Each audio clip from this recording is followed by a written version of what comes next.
We will now move on to the roundtable discussion or roundtable conversation with our lovely panelists and our amazing Nneka as our facilitator. So I'll pass it on to Nneka.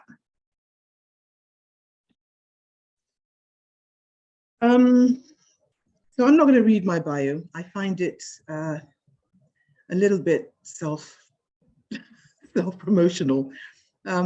Just to say that I'm the co-founder and executive director of this small but mighty organization by and for women and gender diverse survivors of all forms of gender-based violence.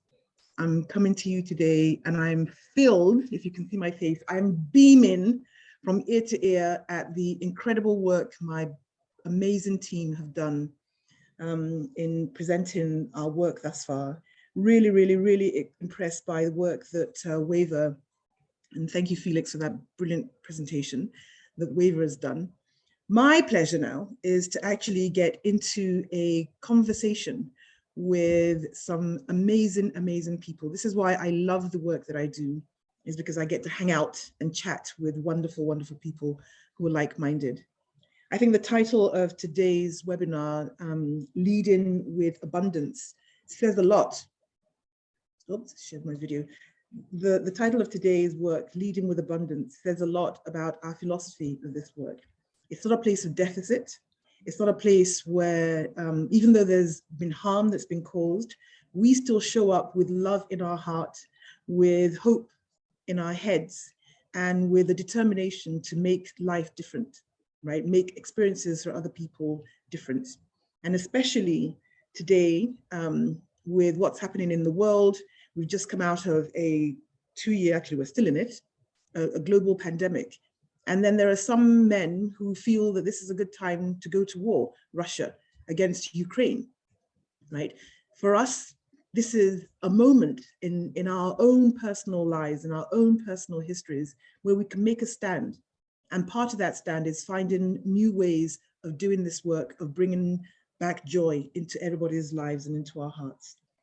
I am going to introduce, actually I'm going to open up the space, let you know that there's going to be a couple of brilliant people who are going to be sharing their journeys in transformative justice. And I'm not going to read their bios either, but instead I'm going to invite them one by one to do a brief introduction of themselves, and then we're going to get into it. I'm also going to encourage everybody on the audience to put your questions in the chat box, and we will spend time addressing the questions from the audience as well. But there are some sort of overarching general questions that the panelists are going to answer. So I'm going to call on first one of my girl crushes, who I met last year, Dr. Rachel Zellers, to come into the space, Rachel, and tell us about yourself. You are so funny. You're lucky too. I just stepped away and I'm back. I'm Dr. Rachel Zellers. Rachel Zellers, just Rachel is good. My day job, I'm a professor at St. Mary's University in Halifax here in Nova Scotia. I'm on leave this year, which is wonderful. I have 3 teenagers who have given me COVID twice. And, and I'm a co-founder of an organization called the Third Eye Collective that I co-founded in 2013 with 2 other really brilliant women who I still work with to this day. And yeah, just can't wait to get into this conversation. Thank you. Thank you so much, Rachel. Thank you, thank you, thank you. Next, I'm going to call in my other girl crush, and you're going to see a theme today. My other girl crush, Marlianne Lopez, who, again, I met Marlianne a couple of years ago at a conference in London, Ontario, and became, the bond of sisterhood was instant. But welcome, Marlianne. Thank you, Nneka. So hi, my name is Marlianne Lopez. I'm based in Jojage, Montreal. And so right now I'm the coordinator at the Simone de Beauvoir Institute. But before that, I worked within, and I still do work within the anti-violence movement in Quebec. I worked many years as an equity, diversity, inclusion coordinator at the Quebec Coalition of Rape Crisis Centers. And that's where I was introduced to this work. Beautiful, beautiful. Thank you, Marliane. And then my other girl crush on the panel is Dahlia. Dahlia, do you want to jump on? Red lipstick, we rock. Working it out. Thank you, Nneka.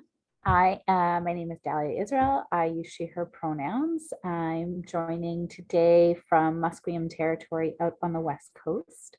I am the very fortunate person that currently gets to lead WAVA as the executive director. And I often refer to myself as growing up in our victim services program at WAVA. So I've been supporting survivors since 2002 in various different capacities, but most of my career I've spent supporting survivors to navigate systems after sexual assault, which really informs everything that I think about and do as we kind of navigate the world in this incredible tipping point as conversations become more and more centralized around sexual violence.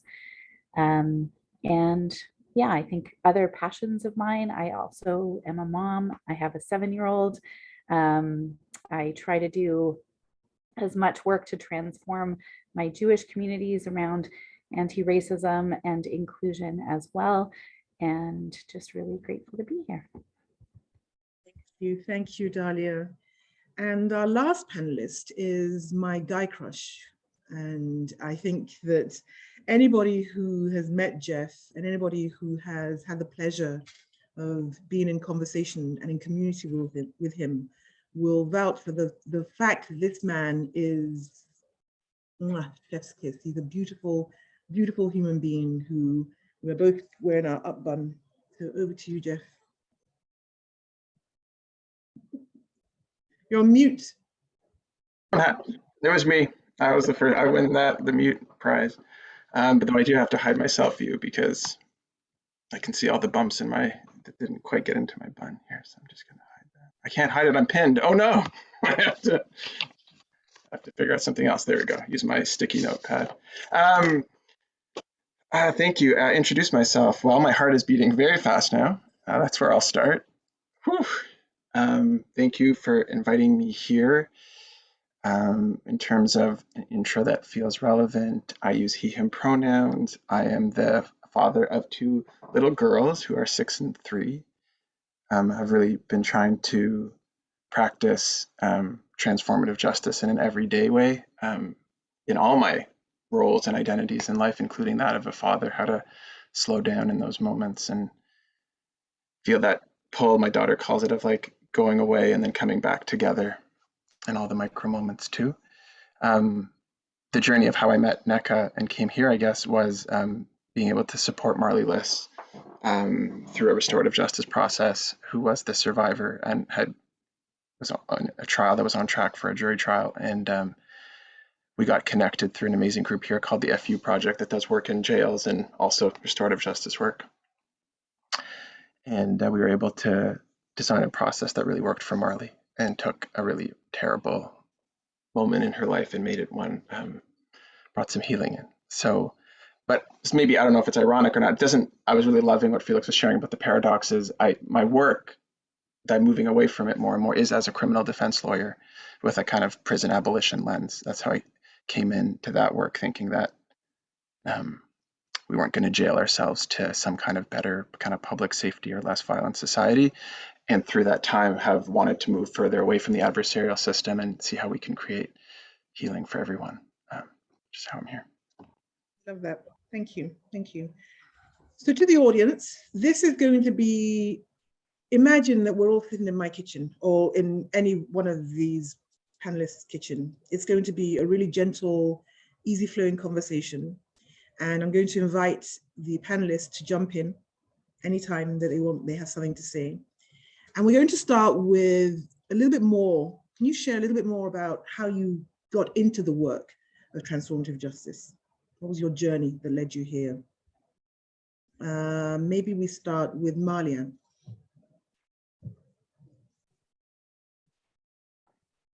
So I don't really remember a time where I thought the police or the criminal justice system was there to protect me or my community. I grew up constantly witnessing the violence of policing and criminalization. And in my early teens, I experienced a violent police intervention. So as a survivor of intimate partner and sexual violence myself, and having experienced the barriers to accessing support services and the justice system, I knew that the system was not really designed to support survivors, especially those that looked like me.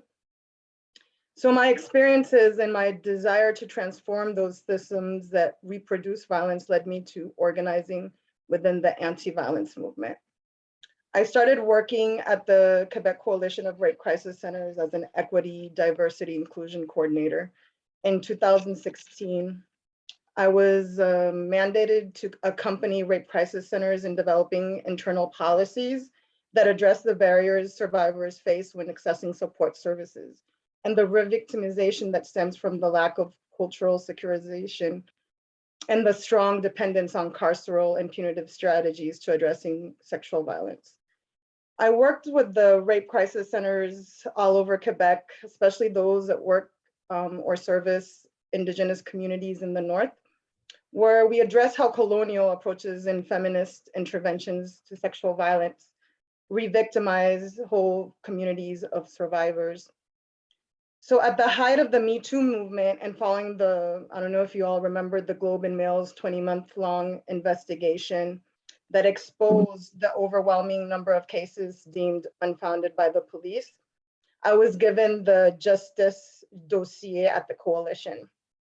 So having witnessed the re-victimization that survivors experience when they file a complaint, and knowing that this is a system that communities I work with rarely access for millions of reasons, I decided to look for solutions elsewhere into alternatives to the justice system, including restorative and transformative justice. I also reflected more broadly on the violence against women's movement, strong dependency on punitive and carceral responses, and its rapprochement to the state and its shift to prioritize judicialization and criminalization as the primary response to addressing gender-based violence. It was very difficult to engage in these reflections in the context of my work, because as we all know, the anti-violence movement, feminists within the anti-violence movement fought very, very hard for criminalization of rape and sexual assault. So working with feminists that are still here within the anti-violence movement that worked in the 70s and the 80s, and trying to open conversations around the way that criminalization reproduces the same violence that we aim to eradicate has not been easy. But I've continued doing this work even beyond the work that I did in the context of the rape crisis centers, and I'm continuing to learn. Love that. Absolutely love that. Dalia, your experiences, any commonalities with Marlian?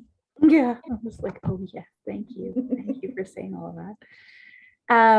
Yeah, I mean, also as a survivor as well, I chose never to engage with the system because I didn't feel like it was going to find the resolution that I was looking for. And I think part of what saved me was joining WAVA at that time in my life as a volunteer and starting to understand intergenerational violence and really getting to the root of likely what was going on for the person that harmed me in order to do my healing. And I feel like that watching that over the years has really been the thing. I've always said I wish that the White Ribbon campaign would build a house in every province and walk people who cause harm through an understanding of how systems have likely harmed them, because I've seen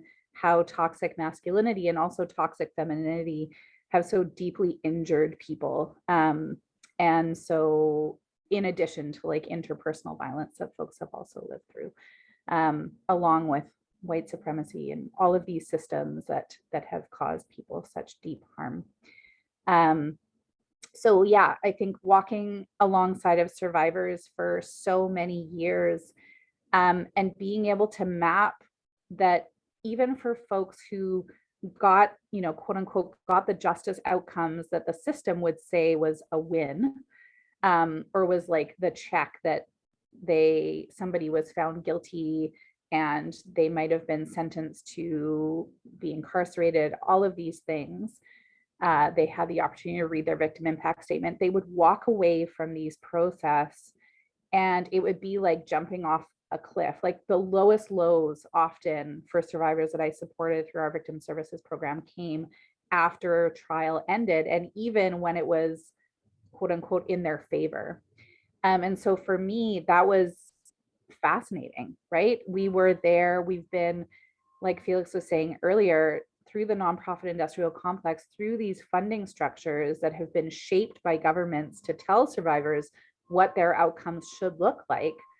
We, as a rape crisis center, were invested in victim services and in these systems navigation, right? So by and large, my job was to support people to manage their expectations for the system, but also to make them the best witnesses that they could be. And I think that there's still power in doing that if people are invested in that system personally.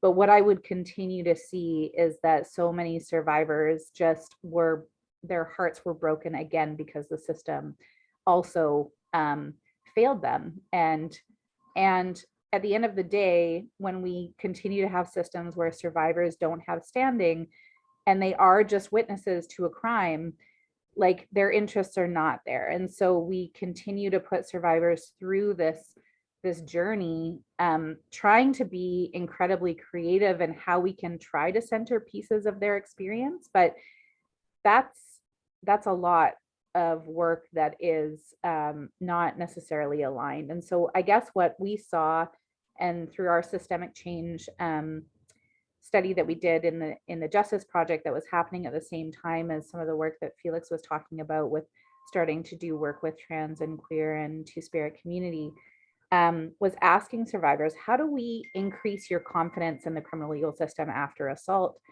And so many folks were just saying, you know what, like, I don't think you can do it. My grief, the changes in my life, really what it comes down to is somebody acknowledging the harm that they've caused me. And this system, I've witnessed it do it once, and it was because of an incredible defense lawyer who actually spent time with the person who had caused harm to craft an hour and 15-minute guilty plea letter to the people that he had harmed. And she did that, with a student, but that was like one time in 15 years I saw that happen. And so, being in the position that I'm in now, as the executive director, it just didn't make sense for us to continue, with our values that Felix was talking about earlier, to continue to not center the reality that so many Black women had taught us for a bazillion years, and Indigenous folks, that, healing in community and not having a situation where we throw people out of community, but that we find ways to be with each other. That felt like a really important accountability piece for us to acknowledge, of just how whitewashed the feminism that was being practiced in the anti-violence movement had caused. And so really this is a returning to and a recentering of, from my perspective, in how we honor communities that whose shoulders we stand on, but also what survivors need. I love that, recentering and rehonoring. I love that. Jeff, I same question, but with a little bit of a lean into why the criminal legal system has been so problematic. And I just want to say, when my team were doing the introduction at the beginning and around language, one of the things that we didn't have on the slide was why we stopped calling it the criminal justice system, because it's not a site where justice is meted out. We prefer the criminal legal system, because that's what it is. But can you lean into the work? Oh, I'm not running away. My computer just dinged at me that I need to plug it in, but I'm listening. No worries. There we go. So it's just leaning in more to the criminal legal system's response and how that influenced you moving into this particular alternative model. Okay, sorry.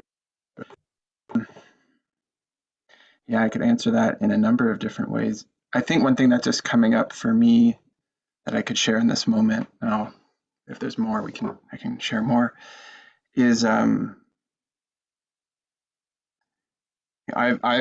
had a number of clients over the years, certainly the majority cis men, but also some cis women, charged with like violence related things that are connected to gender, intimate partner violence mostly. And what I was just struck with over and over, I always saw my role, particularly with men, it was a bit of a different role, that I would say I can defend you, like that's my job. And I can do that without saying anything like that you did was right. Like there was a difference, and what it felt like there would be room for conversations I would have where people would want to take accountability in a real way and be like, why am I doing this? Why am I messing? Like why am I causing this kind of harm? And we can explore that, and I could end up getting into these kinds of conversations that were reflecting on that, and a lot of shame rooted in that, and a lot of early experiences of being boys and being harmed by older boys, or just all the toxic masculinity pieces, and just constantly feeling like my sense and for my clients was like there's no room for the criminal legal system has no room for that. It has room for that potentially, as Dahlia was saying, if you are willing to plead guilty, which is and that's the term that gets used sort of, at least in the Toronto courthouse, is taking responsibility. But if taking responsibility means I'm going to go into jail, into a very violent institution, and likely face harm myself, I mean, I would say if I was charged with something, I would deny, I would minimize, I would do whatever I could, because I'd be effing terrified of going into jail. And so for me, like when jail is sitting as as Dahlia put it, I don't remember how you said it, but sort of the best outcome, or what is supposed to be like the right outcome when violence has happened, I think it twists the whole thing, and it twists it. The accountability and punishment get used interchangeably, but to me, it's a punishment, and it's a punishment that actually you never have to reflect on what you did. You never, at most, maybe in the plea proceedings, you'll listen to a victim impact statement, as they're called, like that's the formal term. And so I got the feeling at some point, like doing this work, that the whole system, to me, feels, and this is not just my observation, obviously, but like a sort of colonial, patriarchal response. It's like one person hits another person, so now the bigger man, like writ large, the bigger white man, colonial, like writ large, will punish someone, and then somehow peace will come out of this. But I mean, ostensibly, which is just not what I've seen. And structurally, it's set up like that too, in terms of it's the state's case versus the accused, and then the quote unquote complainant becomes a witness to a process that's a public process that they don't have control over. So it's structurally set up like that also. I'll leave it there for now. Beautiful. Very well said. Rachel, over to you. What led you down this path? And I know, again, you have a legal background and can talk to that intersection of the law, anti-Black racism, gender-based violence, how it all meshed together to get you on this journey. Yeah, thanks for reminding me of that. Heartbreak. I think that's what we said, when we were gathering a few months ago. And I think this question was posed to me then. What brought you into transformative justice, into this work? And it was heartbreak. It was heartbreak growing up in a home that had lots of violence in it. And then in college, losing two very beloved friends to state violence. The first was a friend who was sentenced to 45 years on a single rape charge.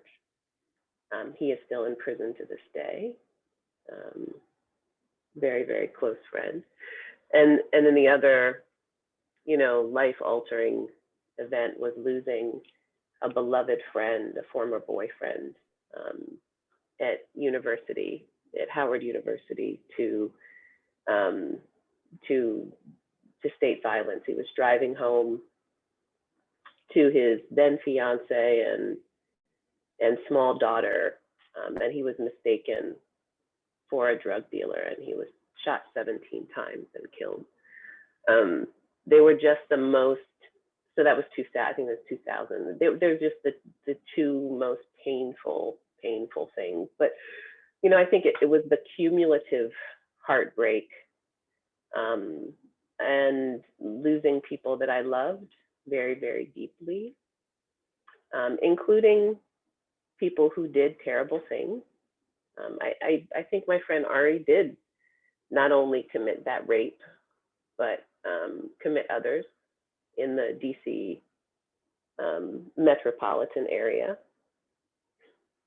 But those cumulative heartbreaks made me realize that I didn't have the tools for, healing from the trauma that they caused. But I knew that the state didn't either. I knew that there was no healing modality built into, the prison system that still houses my friend Ari, or a court system, that, had him for years before he was sentenced. The officer who killed my friend, of course, was never convicted. That was in the early 2000s, when police officers were never, ever convicted. So it was heartbreak. And what I realized is that I needed a way to understand how to express my love in the context of profound harm that was either, in my home in the case of my father, or very, very close to home, in the context of my friend Ari, the loss of my friend Prince. And so the next time heartbreak sort of came to me in 2013, I decided that transformative justice was the place of healing.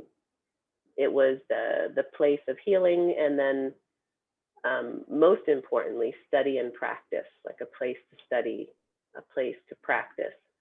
And over the last, I guess, nine years, it has become, the most powerful healing medium for me. But it was heartbreak that initially brought me into this work. And I'll just say one other thing, Dali, as you were talking, I just jotted down the word contradictions, and it occurred to me that growing up in, I think, relationship to violence, I learned how to understand contradictions very well as a child. My father was someone who was very successful externally, but had a private life that was very, very dark, which I think is true for many, many people like me who grew up in homes like that. I have this grandmother, she's passed on.